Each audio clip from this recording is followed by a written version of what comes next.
Good morning students. आज आपका worksheet 13 आ गया है साइंस का, परमाणु एवं अणु। तो इसमें आज डाल्टन सिद्धांत के बारे में बताया गया है। जॉन डाल्टन इंग्लैंड में एक केमिस्ट रसायनज्ञ थे। उन्होंने देखा कि विभिन्न देशों में विभिन्न दार्शनिक परमाणुओं के बारे में अपने विचार व्यक्त कर रहे हैं। उस बीच रासायनिक संयोजन के दो नियम भी पता चल गए। एक है कि स्थिर अनुपात नियम और दूसरा है कि ना तो रासायनिक अभिक्रिया में ना परमाणुओं का विनाश होता है, ना ही परमाणु बनते हैं। द्रव्यमान संरक्षण नियम, ये दो नियम हमें पता चल गए, रासायनिक संयोजन के नियम। अब क्वेश्चन था, प्रॉब्लम ये था कि सारे नियम और विचार जो भी थे, इन सबको इकट्ठा करके एक थ्योरी बनाना, एक सिद्धांत बनाना, जिसको जॉन डाल्टन ने किया। और अभी तक जॉन डाल्टन के सिद्धांत, परमाणु सिद्धांत अभी तक बहुत प्रचलित है, फेमस है। कुछ कुछ पॉइंट्स को अब आविष्कारों द्वारा रिजेक्ट किया जा चुका है। फिर भी जब भी हम परमाणुओं का पढ़ना शुरू करते हैं तो शुरुआत हमेशा हम जॉन डाल्टन के परमाणु सिद्धांत से ही करते हैं। जॉन डाल्टन का जन्म एक गरीब जुलाहे परिवार में हुआ था, इंग्लैंड में। उन्होंने शिक्षक का काम किया, फिर प्रिंसिपल बन गए और फिर धीरे धीरे वो रिसर्च वर्क, शोध कार्य में आ गए। तो उन्होंने भी माना कि सभी तत्व जो है परमाणुओं से बने हैं। परमाणुओं को उन्होंने भी कहा कि अविभाज्य है, यानी कि जिसको हम विभाजित नहीं कर सकते।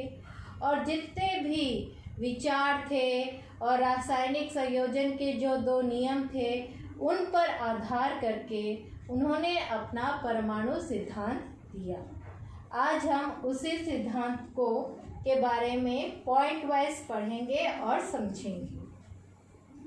तो सबसे पहले डाल्टन ने भी जो सबसे छोटा कण, उसको परमाणु ही नाम दिया। परमाणु का मतलब अविभाज्य।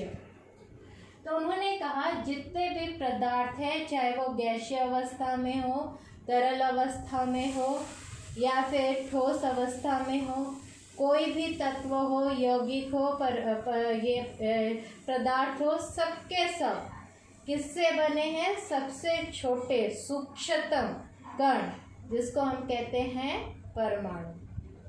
परमाणु को ना तो तोड़ा जा सकता है और न ही उसका निर्माण किया जा सकता है।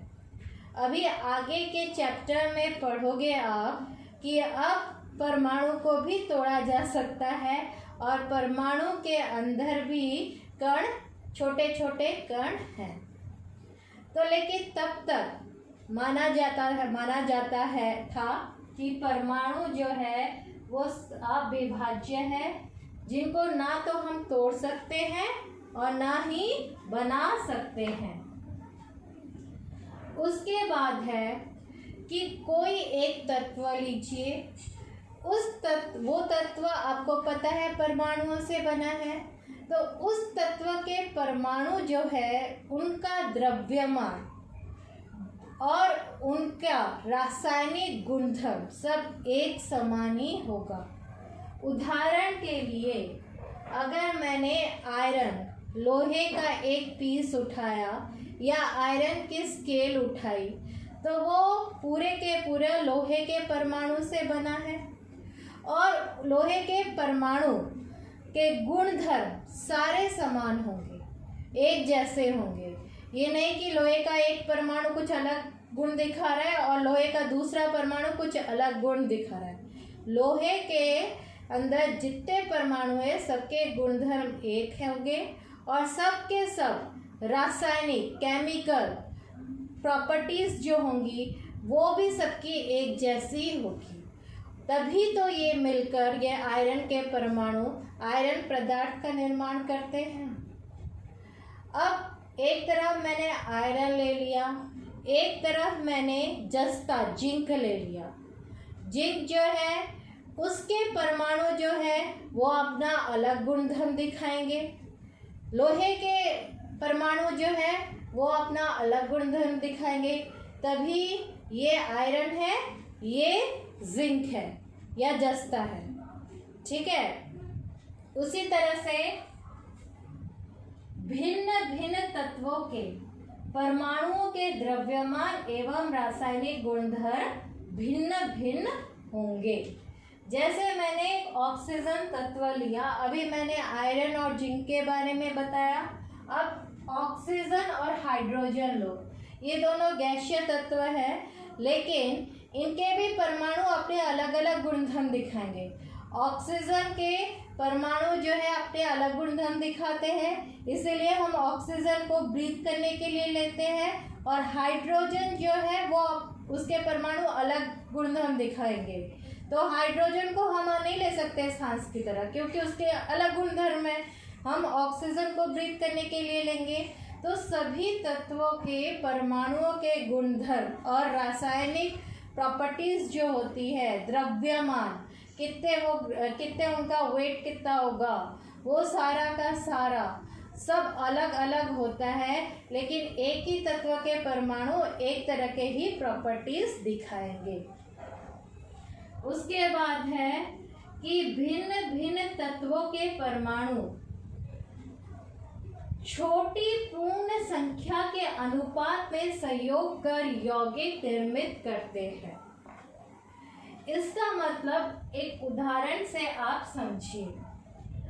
हाइड्रोजन का एक परमाणु अभिक्रिया करता है, रासायनिक अभिक्रिया करता है हाइड्रोजन के और एक परमाणु के साथ, और ऑक्सीजन के एक परमाणु के साथ, यानी कि दो हमारे हाइड्रोजन के परमाणु हैं और एक हमारा ऑक्सीजन का परमाणु है। तो ये तीनों परमाणु मिलकर जल के एक अणु का निर्माण करते हैं। तो यहाँ पर दो हाइड्रोजन के परमाणु हैं और एक ऑक्सीजन का परमाणु है। 2 और 1 ये पूर्ण संख्या है, होल नंबर्स है, ये फ्रैक्शन में नहीं होते। जैसे 2.3 2.3 ऐसे नहीं होता है ये भी वैसे 1 समथिंग 1.9 ऐसे नहीं है, फ्रैक्शन में नहीं होते। ये पूरे होल यानी कि होल पूरा परमाणु अभिक्रिया करता है। 2 परमाणु या 3 परमाणु या 4 परमाणु या 1 परमाणु ऐसे यह अभिक्रिया करते हैं। छोटी पूर्ण संख्या के अनुपात में संयोग कर इन्होंने एक यौगिक का जल का निर्माण किया है। छठा पॉइंट है, किसी भी यौगिक में परमाणुओं की सापेक्ष संख्या एवं प्रकार निश्चित होते हैं।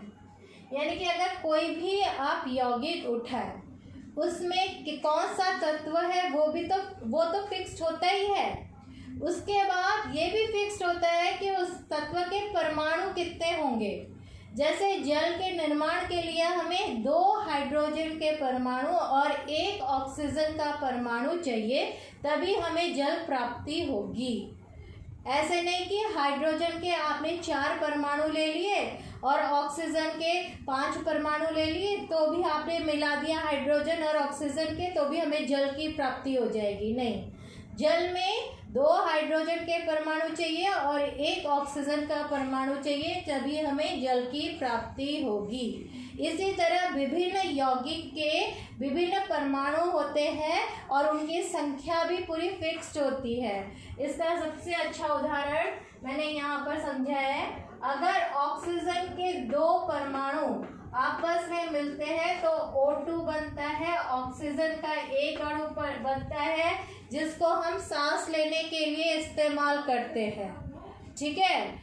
लेकिन अगर वहीं पर ऑक्सीजन के 3 परमाणु मिल जाए तो बन जाता है O3, जिसको हम कहते हैं ओजोन, जो कि पॉइजनस गैस होता है, जिसको हम सांस लेने के लिए यूज नहीं कर सकते। वैसे ही कार्बन का 1 परमाणु और ऑक्सीजन के 2 परमाणु मिलकर कार्बन डाइऑक्साइड बनाते हैं। लेकिन वहीं पर अगर कार्बन का 1 परमाणु और ऑक्सीजन का 1 परमाणु मिल जाए तो कार्बन मोनोऑक्साइड बनता है, जो कि एक जानलेवा जहरीली गैस है। तो आप देख रहे हो कि परमाणु, विभिन्न तत्वों के परमाणुओं की संख्या मिलकर कैसे भिन्न भिन्न यौगिक बना देते हैं। तो सभी जितने भी यौगिक हम जानते हैं उनमें तत्वों के साथ उनके परमाणुओं की भी संख्या फिक्स्ड होती है। तो ये 6 इम्पोर्टेंट पॉइंट्स हैं डाल्टन के परमाणु सिद्धांत के। आपको क्वेश्चन पूछा गया है कि डाल्टन के किन्हीं भी 3 इम्पोर्टेंट बिंदु लिखिए उदाहरण के सहित। तो उदाहरण के सहित में आप यहाँ से कोई भी 3 लिख सकते हो, लेकिन अगर उदाहरण देना है तो यहाँ पर ये 5th, 3rd, 4th, 5th और 6th इसमें मैंने उदाहरण दे रखे हैं।